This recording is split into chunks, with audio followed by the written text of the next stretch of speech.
Bienvenue sur la chaîne podcast Terra Cultura, où nature et culture se rencontrent. Chaque épisode est une exploration de notre monde, révélant le lien entre l'environnement naturel et les créations humaines. Bonjour Joseph, merci de nous recevoir chez toi dans les Hauts de Collioure. On va te laisser la parole pour que tu puisses te présenter, nous dire qui tu es, ce que tu fais et puis quel est ton parcours. Voilà, mon parcours il est assez sinueux. J'étais pas parti pour être guide naturaliste, mais c'était une passion d'enfance déjà, la nature. Donc je pense que c'est pas un métier que j'ai choisi, c'est le métier qui m'a choisi. Plutôt c'est l'inverse. Je me suis garé pendant 5 ans dans un cabinet de comptabilité analytique. Mais bon, j'ai tout de suite compris que c'était pas ma voie, donc je suis retourné vers quelque chose qui m'a toujours intéressé, c'est la nature, plus précisément. Donc j'en ai fait une activité. Donc, je travaille comme guide naturaliste, je fais de l'accompagnement naturaliste. J'accompagne les gens sur le terrain pour de l'observation, sur la botanique, sur la faune, la flore. Donc ça m'amène à bouger. Alors depuis quand tu es devenu naturaliste et concrètement en quoi consiste ton métier ou ton activité? Est-ce que c'est un métier? Bon, ça a commencé très tôt. Moi, j'ai commencé gamin, donc pour la nature, et ensuite j'ai orienté mon activité professionnelle il y a 35 ans à peu près.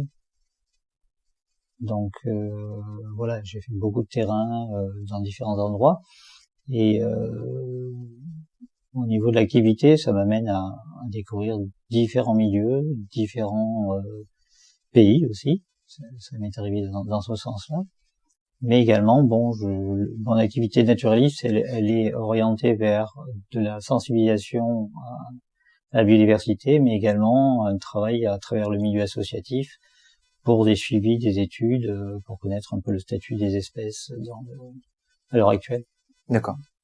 Et alors, comment tu es devenu naturaliste? Est-ce que tu as eu une formation? Est-ce que ça s'est fait par la voie, on va dire, de l'apprentissage personnel? Oui, c'est purement autodidacte. Autodidacte. Voilà, je suis parti dans cette orientation parce que c'est quelque chose que j'ai pratiqué depuis très longtemps. J'ai toujours été observateur de la nature très très tôt, très jeune. Donc forcément, ça s'est fait naturellement. Je sais pas si, en fait, il n'y a pas d'école de naturaliste parce que c'est quelque chose qui touche à la fois la biodiversité dans son sens large, la botanique, la faunistique. Donc on peut avoir des spécialisations dans le domaine. Moi, j'aime bien tout ce qui est aborder tous les sujets. T'as pas une préférence ornithologique ou botanique? Voilà, actuellement, je suis plus orienté je suis plus un fauniste qu'un botaniste. Donc, et je suis plus intéressé par tout ce qui est oiseaux, mammifères, reptiles, amphibiens. Est-ce que les deux vont ensemble, botanique et ornitho, ou est-ce que on peut séparer les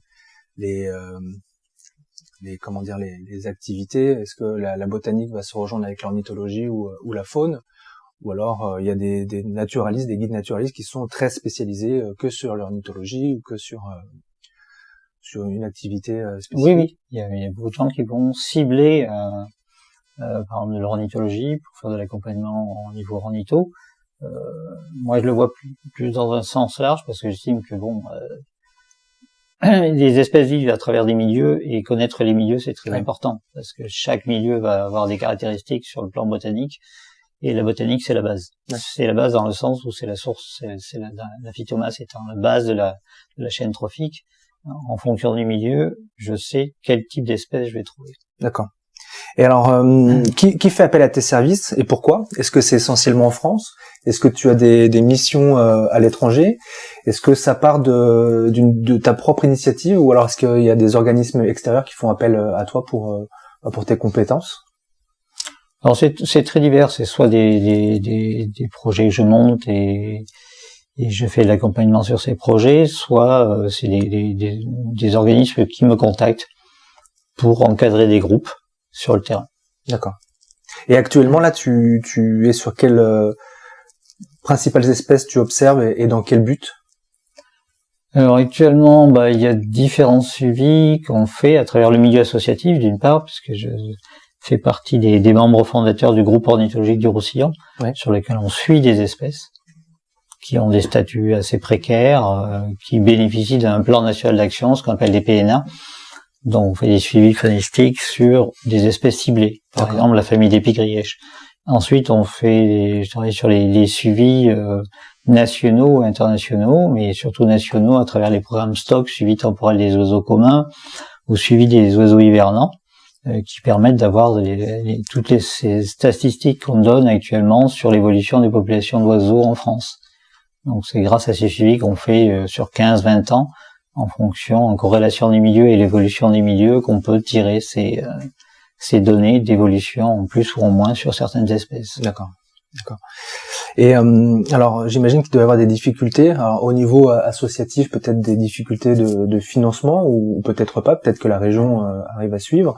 Peut-être des difficultés au vu des politiques locales. Est-ce que tu peux nous dire quelles sont la difficulté de cette activité?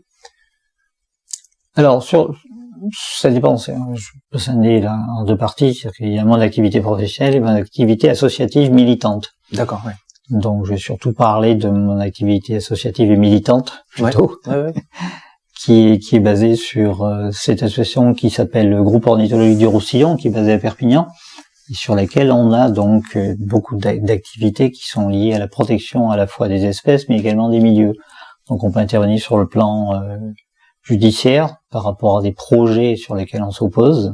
Ça va de certains projets éoliens jusqu'à des installations solaires sur des friches. C'est très différent sur des actions de braconnage, par exemple, en tant que partie civile. Mais ça peut être aussi donc des actions qui vont être très très orientées vers des espèces sur des suivis ou des actions de protection, pose de nichoirs sur telle ou telle espèce, afin de favoriser la protection de l'espèce d'une part. Et donc ça peut être très très différent, quoi. Les actions qu'on peut mener sur le terrain sont très très diverses. Donc la principale difficulté dans ce genre d'action, c'est la confrontation avec les idées des autres. Ça va être de quel ordre? Financièrement, vous en sortez comment? Alors financièrement, on fonctionne à travers soit des commandes de collectivités qui peuvent être très différentes. Ça peut être des suivis suite à des projets, des études d'impact qui sont faites. Donc on va travailler sur les mesures compensatoires de certains projets, par exemple celui de l'autoroute, l'élargissement de l'autoroute à Perpignan. On a travaillé sur des projets qui portaient à différentes compensations écologiques, par exemple avec le Conservatoire des espaces naturels de Le Seine. On a fait racheter 80 hectares de terrain sur l'Aspre de façon à faire une ouverture de milieu c'est des milieux qui se refermaient, sur lesquels on a installé des pierriers pour les reptiles, des mares temporaires, et ensuite ouvrir le milieu pour le retour d'espèces qui sont avec des statuts assez précaires, comme le lézard osselet, certaines pigrièches également. Donc c'est des actions qui vont par exemple sous les ponts autoroutiers du Pertus. On a fait installer plus de 80 nids d'hirondelles en compensation écologique par rapport à cet élargissement. Donc c'est des actions comme ça qu'on peut mener. Après, ça peut être des demandes par exemple de réserves naturelles qui vont commander des études très spécifiques sur la vie faune, sur les odonates par exemple, sur les libellules. Donc parce qu'au groupe ornithologique du Roussillon, on travaille sur différents taxons, sur différentes espèces, les oiseaux et les insectes aussi, les papillons notamment. Ton ressenti donc sur ces rapports après ces études, elles sont comment? C'est positif? Il y a un changement? Il y a des espèces qui évoluent, qui migrent? C'est difficile d'avoir un retour très très large sur certaines espèces. On a certaines espèces qui se portent très bien, c'est-à-dire certaines espèces sont assez opportunistes et vont parfaitement s'adapter aux contraintes environnementales, alors que d'autres vont être très très impactées. On le voit sur certaines espèces. Tout à l'heure, en aparté, on parlait de la chouette effraie. C'est une espèce qui a perdu 80% de ses effectifs par une modification de ses milieux, clôture des clochers d'église, par exemple, où elle nichait d'habitude, fermeture des pertes dans les milieux agricoles de l'activité agricole, les grands masses se transforment, pour de l'accueil de tourisme. Donc il y a plus de lieux de nidification assez nombreux pour l'espèce. Après il y a les ouvertures des voies rapides dans le département entre Prades et la mer, et entre Perpignan et Collioure, qui vont être des milieux très accidentogènes pour ce genre d'espèces, quoi. Après, il y a des facteurs qu'on n'arrive pas à saisir également, pourquoi cette espèce disparaît aussi. Il y a tous les intrants agricoles qui peuvent impacter au niveau de son alimentation, puisque c'est un prédateur de rongeurs qui sont des accumulateurs de pesticides qui pourraient être trouvés dans les champs, puisque voilà. Donc ces espèces-là, on travaille dessus de façon à essayer de favoriser leur reproduction. Alors du coup, est-ce qu'il y a d'autres espèces qui s'adaptent, qui arrivent? On parlait la dernière fois des flamants roses, alors que c'était pas une espèce qu'on est habitué à voir dans la région, mais qui vient donc s'installer. Est-ce que il y a d'autres espèces comme ça qui prennent place et qui s'adaptent au milieu? Alors là, sur ces grandes espèces, on a, comme les flamands sont des migrateurs partiels, et c'est des oiseaux qui vont se déplacer, donc on les a pas nicheurs parce que le milieu s'y prête pas au niveau milieu lagunaire. Mais après, on a des espèces qui ont repris des populations assez importantes, comme les cigognes, qui sont de plus en plus nombreux, les grandes aigrettes, qui étaient assez rares ici, qui maintenant se reproduisent très bien en France et dans le nord de l'Europe, l'ibis falcinelle, qui est un nouveau venu au retour d'Afrique. On a des espèces comme ça qui vont s'installer, progresser avec une dynamique de population. On le voit par exemple chez le pic noir, qui est une espèce qui est forestière, et comme il y a de plus en plus de forêts en France, c'est une espèce qui tire son épingle du jeu. Et par contre, il y a d'autres espèces qui ont plus tendance à disparaître, comme les pygrièches, par exemple, qui sont des oiseaux du milieu ouvert, et les milieux se ferment à cause de la forêt, à cause de la pousse du maquis, à cause de l'abandon du pastoralisme. Et plein de milieux se ferment et vont faire disparaître en même temps des espèces qui sont liées à cette ouverture du milieu, chez les orchidées, chez les oiseaux, voilà. La dernière fois, tu nous parlais des orchidées. D'ailleurs, c'est marrant parce que je me mets à la place d'autres personnes. On voit la plante comme une plante plutôt tropicale, et c'est marrant de se dire que dans la région, donc dans le sud de la France, on a des orchidées. Alors, on en a plus beaucoup apparemment. Quantitativement, tout dépend des espèces. Il y a des espèces qui maintiennent leur population, du style de Serapias notamment. Après, il y a des familles qui sont beaucoup plus rares. Par exemple, à Port-Vendres, il y a une espèce qui n'a que 2 stations dans les Pyrénées-Orientales et qui a tendance à disparaître. Donc, on a une espèce comme la famille des Serapias qui se maintient bien, et d'autres chez les Ophrys, notamment Tandinifera. C'est des espèces qui, sont très localisées et ont tendance à disparaître. Donc, c'est assez inégal. On peut pas, voilà. On a par exemple une station de sabot de Vénus dans les Pyrénées-Orientales. Ça fait des années qu'elle n'a plus refleuri, et peut-être elle refleurira plus jamais, quoi. Et on ne sait pas pourquoi. Voilà. Et vos actions de protection pour ce genre d'espèces, ça va être quoi? Sensibilisation, action? Sensibilisation, oui, d'une part, mais c'est surtout, des fois des mises en défense d'un site, d'une station. C'est-à-dire soit clôturer autour, soit éviter une pénétration. Par exemple, la station de Port-Vendres a été défoncée par les sangliers l'an dernier, ce qui n'aide pas, quoi. Voilà. Les solutions, ce seraient lesquelles?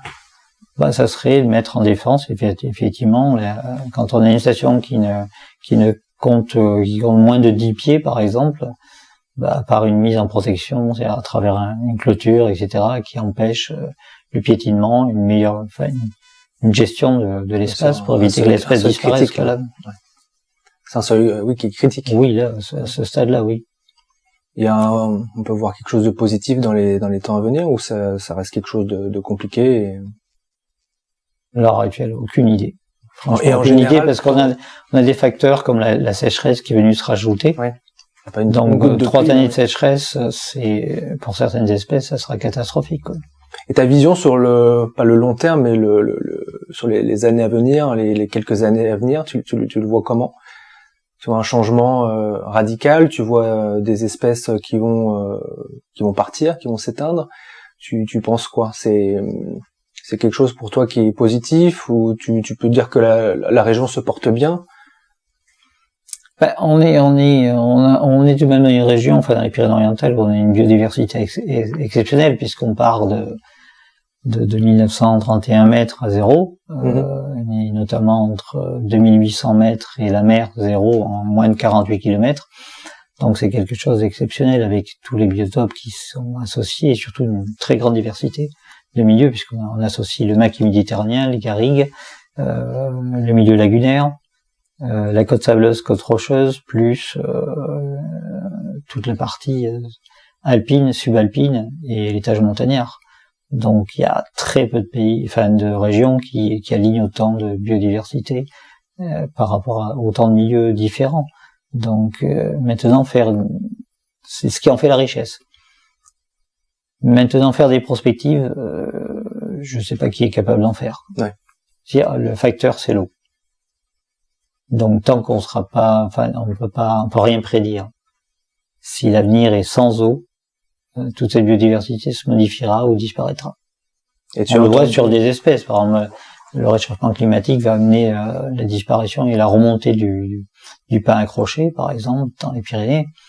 Ça sera catastrophique pour des espèces emblématiques comme le grand tétras, par exemple. Oui, parce que tu disais la dernière fois. Donc ces espèces-là, avec le changement climatique, auront du mal à résister, puisque le régime alimentaire des tétras, c'est souvent les aiguilles de pin pendant l'hiver, et les myrtillers pendant l'été, et d'autres baies. S'il fait trop sec et trop chaud, ces espèces disparaîtront. Donc dire l'avenir, on n'en sait rien. On n'en sait rien, ça se trouve, le ciel va nous tomber sur la tête au printemps, et ça se trouve, on n'aura pas une goutte d'eau. Donc faire des prospectives selon les espèces, et si cette sécheresse devient récurrente... Là, dans les Pyrénées-Orientales, on est sur la 3e année, c'est ça? Oui, de sécheresse, oui. C'est quelque chose de périodique, on l'a déjà vu avant, ou soit sur tes 35 années d'activité en tant que guide naturaliste, t'as déjà vu ce genre de choses? Aussi long, non. Aussi long, non? Ouais. Non, on peut avoir un été chaud, mais en général, on avait des températures... Puis même, il y a une modification des vents très importante. Avant, on avait beaucoup de vents marins.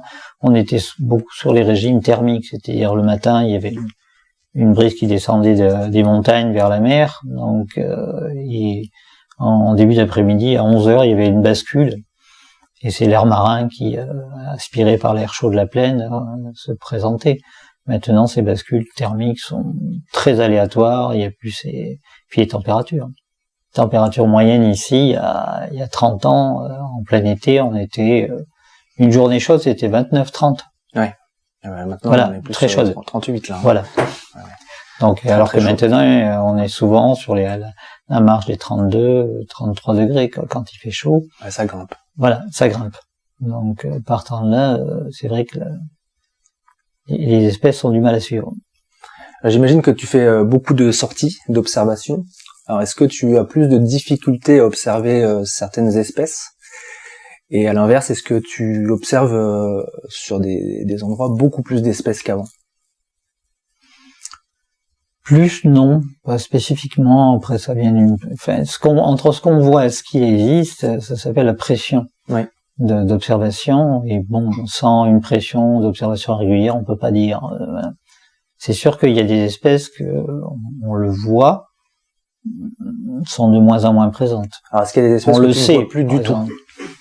Plus du tout. Il y a des espèces qui ont disparu, voilà, qui étaient présentes ici, comme le traquet rieur. Ensuite, il y a des espèces qu'on voit de moins en moins.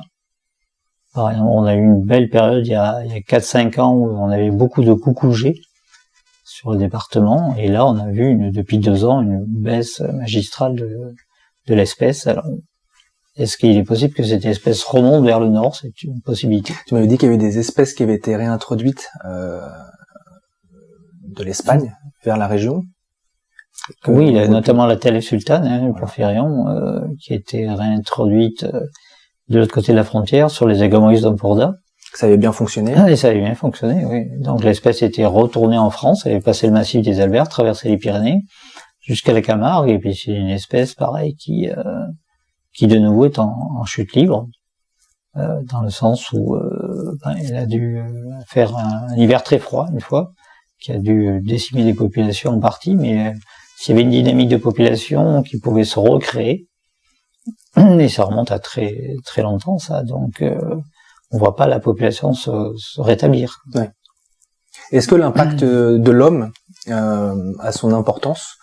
On sait que la zone, elle est très touristique l'été. Est-ce que ça joue sur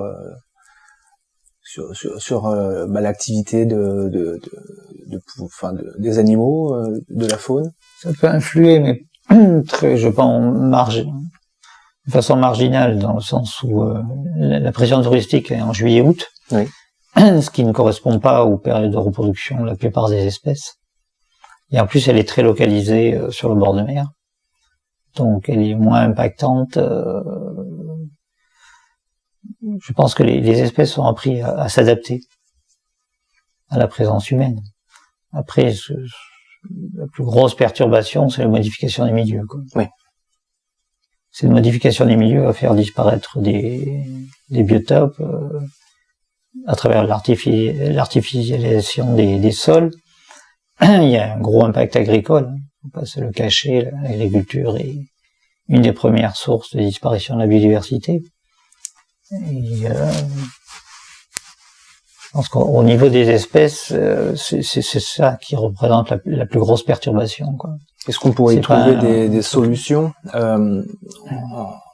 en créant des espaces protégés plus? Est-ce qu'il y en a suffisamment? Ben, il y en a pas mal, mais bon, après, il suffit pas de créer un espace protégé, il faut qu'il soit géré. Et s'il n'y a pas les moyens pour le gérer, on se retrouve avec des espaces protégés sur lesquels il y a des pressions importantes parce qu'il n'y a pas de gestion derrière, quoi. Ouais. Si on prend par exemple la lagune de Canet, tous ces terrains sont rachetés par le conservateur du littoral, mais c'est le Lido est le plus gros promenoir à chiens du département, quoi. Alors qui gère ça? C'est la communauté de communes, l'agglomération de Perpignan, essentiellement. Après, il y a tout le système des réserves naturelles, mais les réserves naturelles sont situées dans un endroit où il y a très peu de pression humaine. Donc on a mis en France des réserves naturelles là où il y a pratiquement où il y a le moins d'enjeux, on va dire. C'est beaucoup plus pratique. Ouais. Ouais. Tu me disais la dernière fois, on discutait des difficultés de l'activité. Ta difficulté principale, toi, aujourd'hui, c'est laquelle? C'est la discussion avec des acteurs locaux. Tu me disais de parfois te sentir un petit peu seul. C'est seul dans ton action, de pas être assez soutenu. Il est certain que les gens parlent beaucoup d'écologie, les gens parlent beaucoup de biodiversité, mais je pense que maintenant faut dépasser le stade du discours et passer sur l'action, quoi. Ce qu'on disait, la sensibilisation ou action, maintenant. Voilà. Action. Ça fait 50 ans qu'on parle de sensibilisation. Je pense que si les gens veulent faire quelque chose, c'est maintenant. C'est maintenant qu'il faut agir, il faut adhérer dans les associations, il faut s'investir sur des projets, sur de l'action, sur le terrain. Alors, il y a des petites choses que tout le monde peut faire, peut-être. Tout à fait. Ouais. Des choses simples. Des choses simples, des nichoirs, des points d'eau pour la faune par rapport à la sécheresse. Là, on va arriver ce printemps, le terrain est très sec. S'il pleut pas ce printemps, la terre va être très dure. Les hirondelles vont arriver, par exemple, et ça va être très difficile pour elles de reconstruire les nids. Points d'eau. Donc, alimenter des points d'eau, des mares, c'est toujours des petites actions qui sont importantes, quoi. Ne serait-ce que dans les Pyrénées-Orientales avec cette sécheresse, je pense que alimenter des petits points d'eau dans son jardin ou autour de chez soi, c'est quelque chose qui est très très bénéfique pour toute la faune. Est-ce que toi tu communiques sur des réseaux, ou est-ce que vous avez une équipe pour communiquer sur des réseaux pour donner ce genre d'informations? Est-ce que moi j'associe les naturalistes, les guides naturalistes aussi à la photographie. Les ornithologues en général sont de très très bons photographes. Est-ce que tu utilises toi un appareil photo et tu publies, et si oui, sur quel site on peut les retrouver, ou comment les gens peuvent adhérer à une association et puis voir un petit peu vos actions? Alors, pour les actions qu'on mène, il suffit de contacter le GOR, Groupe Ornithologique du Roussillon, c'est GOR 66, vous tapez sur un moteur de recherche et on tombe dessus, il y a toutes les actions qu'on mène, toutes les études qui ont été réalisées. Donc c'est un site qui est public, qui est très ouvert. On a pas mal d'adhérents sur le terrain, on fait pas mal de sorties également sur le terrain, des conférences. Donc les gens qui veulent s'investir, pour eux, il n'y a pas de problème, bienvenue, quoi. Voilà, on a toujours soit des chantiers, des actions. Par exemple, là, on va mener début mars une action sur le nord du département pour ouvrir un milieu afin de favoriser une plante particulière qui est la plante hôte pour une chenille d'une espèce de papillon dont on connaît la dernière station dans les Pyrénées-Orientales en France. D'accord. Voilà. Donc ces actions sont très précises. Vous avez toujours besoin de bénévoles. Et on a toujours besoin de gens. Ouais. Ça peut être des actions très simples. Ça peut être soit faire des observations dans son jardin, ça peut être participer à la construction de nichoirs, ça peut être des actions pour créer une mare. On a des adhérents qui ont travaillé sur des enrochements pour les reptiles. Donc on peut trouver des tas d'activités qui vont favoriser la protection de la biodiversité. Vous faites du comptage aussi peut-être, de la science participative? Oui, tout à fait. Tout à fait. Il y a des comptages d'hirondelles qui sont faits chaque année. On fait des comptages d'oiseaux hivernants sur les populations d'ardéidés. Donc les personnes qui viennent vous rejoindre peuvent participer à ces comptages. Tout à fait. Et auront un impact directement avec votre activité, vos associations. Tout à fait. Ces suivis permettent, par exemple, là, on fait des comptages réguliers sur les populations de cormorans. Ça fait 20 ans qu'on fait des comptages des oiseaux hivernants, ce qui permet d'avoir des chiffres sûrs et contredire d'autres chiffres qui sont, par exemple, avancés par les fédérations de chasse sur la régulation du grand cormoran. Voilà, on n'a pas du tout les mêmes chiffres. Et pourtant, on a beaucoup plus d'observateurs que sur le terrain. Voilà, donc c'est important qu'il y ait un autre regard qu'un seul regard sur la gestion de la faune.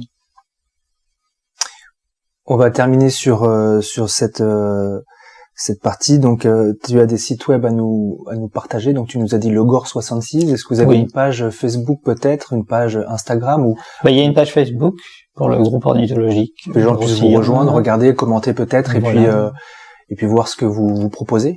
Parce que c'est très intéressant. Il y a la page Facebook, mais c'est surtout sur le site où on a tous les programmes d'activité, voilà. Et donc il y a également une galerie de photos qui est alimentée par les adhérents du groupe ornithologique qui sont photographes, voilà. Après, ce site est assez complet, donc on peut voir tout ce qui se passe au sein de l'association, les actions qu'on mène. Après, sur d'autres sites, on a un site qui s'appelle Ornitho 66, qui a été fait par des adhérents du Gore, d'époque, qui est très complet sur les oiseaux du département. On trouve plein d'informations. Ouais, plein d'informations. Bon, merci beaucoup, Joseph, pour cet entretien. Et merci puis, on souhaite de bonnes actions pour le futur. À très bientôt, merci. Merci de nous avoir écoutés. Terra Cultura est à la fois un média et une fondation dédiée à la promotion de la culture et de l'environnement. Nous avons besoin de votre soutien, alors n'hésitez pas à partager ce podcast avec vos proches. Restez à l'écoute pour de nouvelles rencontres et des découvertes inspirantes. À très bientôt sur notre chaîne.